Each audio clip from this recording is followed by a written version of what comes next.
Hello hello प्यारे बच्चों, class 11th का मैंने बेसिक वेक्टर का एक लेक्चर अपलोड किया था और आज मैं दूसरा अपलोड वेक्टर का ही लेक्चर अपलोड करने जा रहा हूं, जो ये भी बहुत बेसिक लेक्चर है।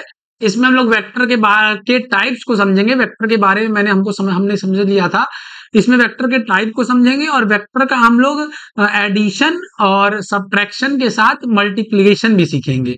आइए हम लोग देखते हैं, बहुत बेसिक लेक्चर होने वाला है ये। जो बेसिक अगर किसी को वेक्टर का सीखना होगा तो वो इस लेक्चर को देखेगा तो 25 से 30 मिनट में उसे वेक्टर का मोटी मोटा पूरा मतलब ओवरव्यू समझ में आ जाएगा कि आखिर वेक्टर ऐसा है। तो वेक्टर को हम लोग एक तीर के द्वारा रिप्रेजेंट कर सकते हैं। ठीक है, एक तीर के द्वारा, एक एरो के द्वारा हम लोग रिप्रेजेंट करते हैं।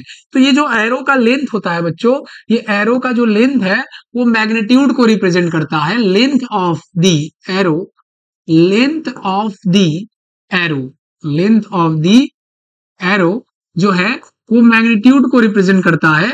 और जो आगे का ये इसका है, ये आगे की जो नोक है, ये डायरेक्शन को रिप्रेजेंट करता है। किसको रिप्रेजेंट करता है बच्चों?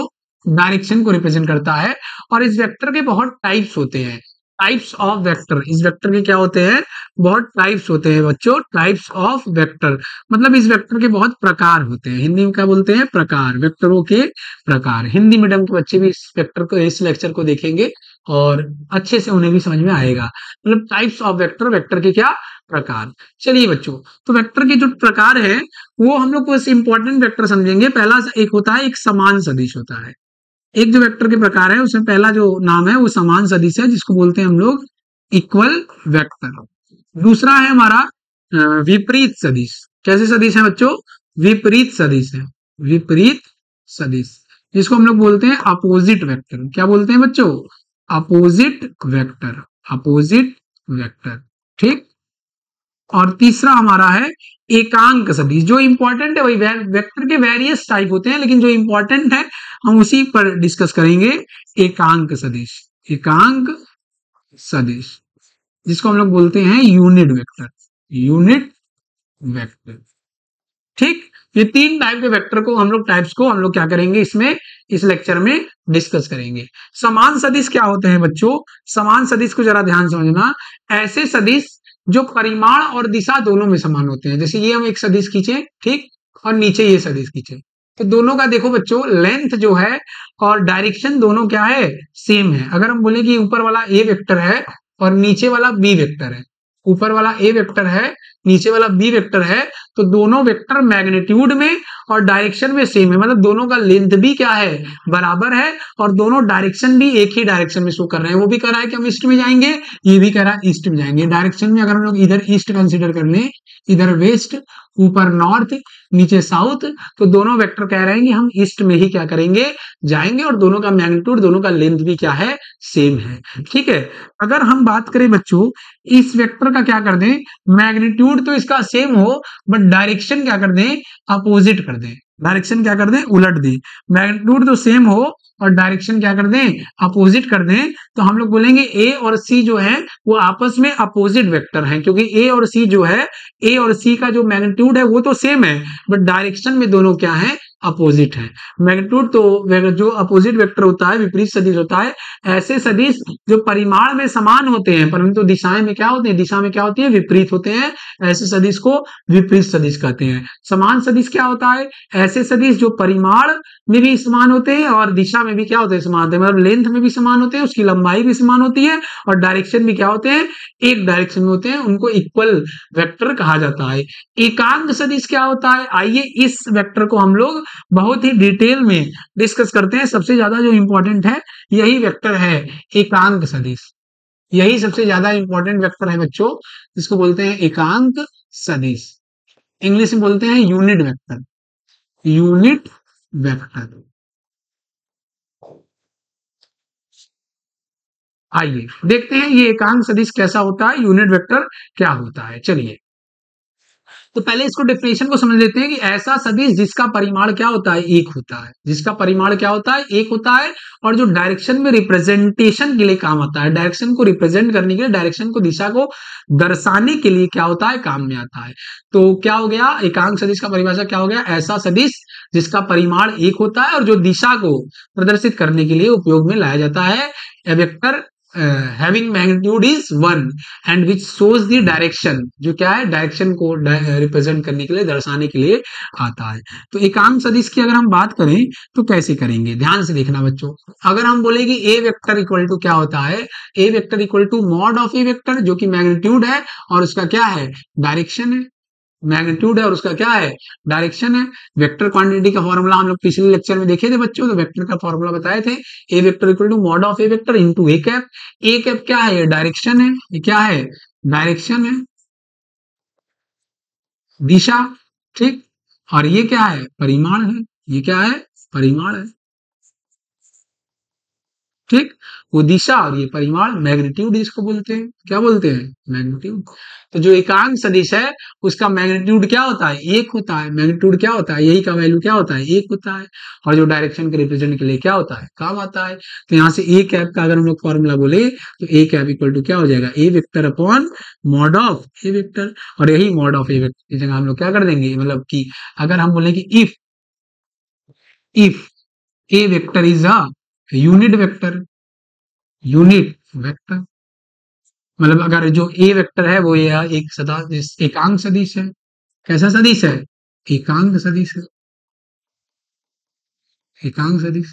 तो इसका मैग्नीट्यूड जो है वो किसके बराबर होगा, 1 के बराबर होगा। इसका मैग्नीट्यूड किसके बराबर होगा, 1 के बराबर होगा, ठीक। तो एकांक सदिश के ही अंदर एक हम लोग पढ़ते हैं orthogonal unit vector, orthogonal unit vector, orthogonal, orthogonal unit vector हम लोग क्या करते हैं इसके अंदर पढ़ते हैं, ऑर्थोगोनल यूनिट वेक्टर। इसको हम लोग बोलते हैं बच्चों लंब कोणीय एकांक सदिश,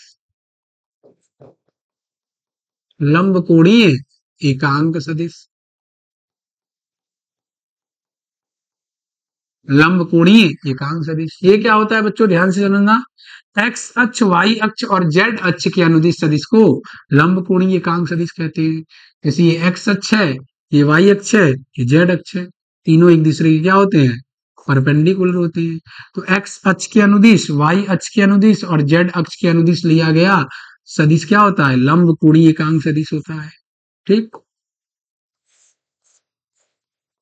एक्स अक्ष, वाई अक्ष और जेड अक्ष के अनुदिश लिया गया सदिश लंब कोणीय एकांक सदिश, मतलब आई कैप, जे कैप और के कैप। एक्स अक्ष में जो लंब कोणीय एकांक सदिश होता है एक्स अक्ष में, उसको हम लोग बोलते हैं आई कैप। वाई अक्ष में जो होता है उसको बोलते हैं हम लोग जे कैप। और जेड अक्ष में जो होता है उसको हम लोग बोलते हैं क्या, ठीक है। एक्स अक्ष, वाई अक्ष और जेड अक्ष में लिया गया एकांक सदिश लंब कोणीय एकांक सदिश होता है। तो ये लंब कोणीय एकांक सदिश का भी अगर मैग्नीट्यूड की बात करें, हम लोग परिमाण की बात करें तो एक होगा। जे कैप के अगर मॉड की बात करें तो ये भी क्या होगा, एक होगा। के कैप के अगर मॉड की बात करें तो इसका क्या मान होगा, एक होगा। लंब कोणीय एकांक सदिश का भी क्या होता है, मैग्नीट्यूड क्या होता है, 1 के इक्वल होता है। तो ये सब हम लोग टाइप्स बच्चों देख रहे हैं, जो कि बहुत ही क्या है इंपॉर्टेंट है, ठीक। तो अगर आगे हम लोग इसमें देखें कि और क्या अगर देख सकते हैं, तो वेक्टर के बारे में हम लोग समझ ही रहे हैं। इसमें हम लोग समझ सकते हैं एक पार्ट है हमारा रिजोल्यूशन ऑफ वेक्टर। क्या है बच्चों, रिजोल्यूशन ऑफ वेक्टर, वेक्टरों का वियोजन, वेक्टरों का वियोजन, जो कि बहुत इंपॉर्टेंट टॉपिक है। इसको हम लोग देख सकते हैं, वेक्टरों का वियोजन। तो देखिए ध्यान से, एक मान लीजिए वेक्टर है, एक मान लीजिए क्या है वेक्टर है, ठीक। तो ये वेक्टर क्या है, क्षैतिज है। तो क्षैतिज अगर कोई वेक्टर है और कोई हॉरिजॉन्टल वेक्टर है, क्या है वर्टिकल है, वर्टिकल है और यहाँ हॉरिजॉन्टल है। क्षैतिज मतलब हॉरिजॉन्टल, वर्टिकल मतलब ऊर्ध्वाधर। कोई अगर ऊर्ध्वाधर सदिश है और क्षैतिज सदिश है तो उसका वियोजन नहीं होता है, ठीक है। कोई अगर वेक्टर हमारा ना वर्टिकल है और ना ही हॉरिजॉन्टल है, आर्बिट्रेरी किसी एंगल पे है, जैसे कि मान लीजिए हमारा कोई एक वेक्टर है आर्बिट्रेरी किसी एंगल पे है, जैसे हम एक सदिश की बात करें, वो आर्बिट्रेरी क्या है हमारा किसी एंगल पर मान लीजिए है, ठीक। ये एंगल पे है, ये एंगल क्या है हमारा थीटा है, ठीक। तो ये वेक्टर क्या हो जाएगा, रिजॉल्व हो जाएगा। एक बात को ध्यान से समझिएगा, हॉरिजॉन्टल और वर्टिकल वेक्टर रिजॉल्व नहीं होते हैं, मतलब हॉरिजॉन्टल क्षैतिज सदिश और ऊर्ध्वाधर सदिश वियोजित नहीं किए जाते हैं। कोई क्षैतिज के साथ किसी कोण पर होता है या ऊर्ध्वाधर के साथ किसी कोण पर होता है तो उसको हम लोग क्षैतिज और ऊर्ध्वाधर में वियोजित कर लेते हैं, तोड़ देते हैं। और हम लोग का हेडिंग भी है वेक्टर का वियोजन, रिजोल्यूशन ऑफ वेक्टर। वेक्टर को हम लोग तोड़ना सीख रहे हैं, वियोजित करना सीख रहे हैं, ठीक। तो इसको हम लोग क्या कर सकते हैं, वियोजित कर सकते हैं बच्चों। इसको हम लोग एक बार ऊर्ध्वाधर की तरफ वियोजित करेंगे और एक क्षैतिज की तरफ वियोजित करेंगे और एक बार ऊर्ध्वाधर की तरफ वियोजित करेंगे। ठीक, ये ऊर्ध्वाधर कर दिए और एक बार इसको क्या कर दिए, क्षैतिज कर दिए। ठीक, दो पार्ट में हम लोग इसको रिजॉल्व कर सकते हैं। जब क्षैतिज करेंगे तो क्षैतिज में क्या हो जाएगा, अगर मान लीजिए ये ए वेक्टर है तो क्षैतिज में होता है ए कॉस थीटा। कैसे होता है बच्चों, ये डिटेल में हम लोग अगर वीडियो हम अपलोड करते हैं तो आपको उसमें बताते हैं। बस इतना ध्यान दीजिए कि थीटा की तरफ टूटेगा तो कॉस थीटा, उसके अपोजिट साइड टूटेगा तो साइन थीटा। थीटा की तरफ टूटा कॉस, अपोजिट साइड साइन, तरफ टूटा कॉस, अपोजिट साइड साइन। अगर ऐसे एंगल रहता बच्चों, ध्यान से देखो, अगर ऐसे एंगल रहता, अगर एंगल ऐसे दे दिया होता तो क्या करते, ठीक, ये एंगल रहता और ये एंगल थीटा रहता, ये एंगल थीटा रहता तो क्या होता, तो हम लोग तो भी क्या करते हैं, तो कुछ नहीं, बस ये है ना, ये थीटा की तरफ टूटा तो ये कॉस हो जाता है, इसके दूसरे साइड ये क्या हो जाता है, साइन हो जाता है, इसके परपेंडिकुलर है ये साइन, तो ये साइन हो जाता और ये क्या हो जाता, कॉस हो जाता। थीटा की तरफ टूटा तो कॉस, थीटा की तरफ टूटा तो कॉस। जैसे ही हम बोले बी वेक्टर है तो इधर क्या हो जाता, बी कॉस थीटा और इधर क्या हो जाता, बी साइन थीटा। ठीक, ये रिजोल्यूशन ऑफ वेक्टर हम लोग देखते हैं। जैसे कि हम बोले कि एक वेक्टर है, यहाँ पर एक वेक्टर है ऐसे, ठीक, ये एक वेक्टर है, ठीक है, ये एक वेक्टर है, ये एंगल क्या है, थीटा, और ये mg है, mg वेक्टर है। ठीक, तो ये इधर टूटेगा तो क्या हो जाएगा, mg cos थीटा हो जाएगा और इधर टूटेगा तो क्या हो जाएगा, mg sin थीटा हो जाएगा। थीटा की तरफ टूटेगा तो cos और उसके दूसरे साइड टूटेगा तो साइन। जैसे कि हम एग्जाम्पल अगर लें, एग्जाम्पल की बात करें, एग्जाम्पल देखो बच्चों, अगर एग्जाम्पल की बात करें, एग्जाम्पल देखो, एक एग्जाम्पल बोले कि एक 5 न्यूटन का फोर्स है जो कि 36 से 30 अंश के कोण पर क्या है, कार्यरत है। एक 5 न्यूटन का बल 36 से 30 अंश के कोण पर कार्यरत है, तो उसका ऊर्ध्वाधर और क्षैतिज घटक बताओ। तो ऊर्ध्वाधर घटक क्या हो जाएगा, ऊर्ध्वाधर घटक हो जाएगा 5 साइन 30 और क्षैतिज घटक क्या हो जाएगा, 5 कॉस 30। 5 साइन 30 क्या हो गया, 5/2 हो गया। ठीक, जो कि हमारा हो गया 2.5। ठीक, न्यूटन।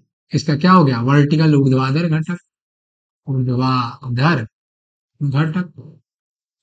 और क्षैतिज घटक की बात करें तो 5 करणी में 3/2, ये हमारा हो गया क्या, क्षैतिज घटक। ठीक, तरफ टूटा तो कॉस, दूसरे साइड टूटा तो साइन। ऐसे ही बात करें, अगर 2 न्यूटन का बल है, ये ऊर्ध्वाधर से 30 अंश के कोण पर है, तो क्या हो जाएगा बच्चों, तो थीटा के तरफ तोड़ो तो कॉस 2 क्या, कॉस 30 डिग्री, और दूसरे साइड तोड़ोगे तो क्या, 2 साइन 30 डिग्री। ठीक, तो 2 कॉस 30 डिग्री कितना हो गया, 2√3/2, 2 कट गया, क्या आ गया, √3। और इधर क्या आ जाएगा, 2 साइन 30, 1/2, 2 कट गया, क्या एक। इस बार क्षैतिज घटक जो है वो 1 आया और ऊर्ध्वाधर घटक क्या हो गया, करणी में 3 हो गया। लेकिन ऊर्ध्वाधर घटक कॉस है और क्षैतिज घटक साइन है। तो कुछ लोग ये अपने से माइंड मेकअप बना लेते हैं कि क्षैतिज घटक कॉस होता है और ऊर्ध्वाधर घटक साइन होता है। ऐसा कुछ नहीं है बच्चों। एंगल अगर क्षैतिज के साथ दिया हुआ है तो क्षैतिज घटक क्या होगा, कॉस होगा, ऊर्ध्वाधर घटक साइन होगा। एंगल अगर ऊर्ध्वाधर के साथ दिया हुआ है तो ऊर्ध्वाधर घटक कॉस होगा और क्षैतिज घटक साइन होगा। ये भी बहुत इंपॉर्टेंट कॉन्सेप्ट है, इसको क्या करना है, ध्यान रखना है आपको। ठीक, आइए आगे हम लोग बढ़ते हैं। आगे हम लोग देखेंगे बच्चों वेक्टर का गुणनफल, वेक्टर का प्रोडक्ट ऑफ वेक्टर देखेंगे। दो वेक्टर को कैसे क्या करते हैं, गुणा करते हैं, कैसे मल्टीप्लिकेशन करते हैं। तो वेक्टर का गुणनफल, वेक्टर का गुणनफल, जो वेक्टर का गुणन होता है वो दो प्रकार का होता है बच्चों। एक होता है A vector dot B vector और दूसरा होता है A vector cross B vector. A vector जो डॉट बी वेक्टर होता है उसको बोलते हैं डॉट गुणनफल, बिंदु गुणनफल या अदिश गुणनफल। जो क्रॉस होता है उसको क्रॉस प्रोडक्ट बोलते हैं, सदिश गुणनफल बोलते हैं। ठीक, इसको भी हम लोग आइए डिटेल में देख लेते हैं क्या होता है। इसको अदिश गुणनफल बोलते हैं, अदिश गुणनफल, और इसको बोलते हैं सदिश गुणनफल। क्यों सदिश और अदिश बोलते हैं, ध्यान से समझिए। क्योंकि ये अदिश राशि आती है और ये सदिश राशि आती है। गुणा करने पर, दो वेक्टर का गुणा करने पर अगर अदिश राशि आए तो अदिश गुणनफल, दो वेक्टर का गुणा करने पर सदिश राशि आए तो सदिश गुणनफल।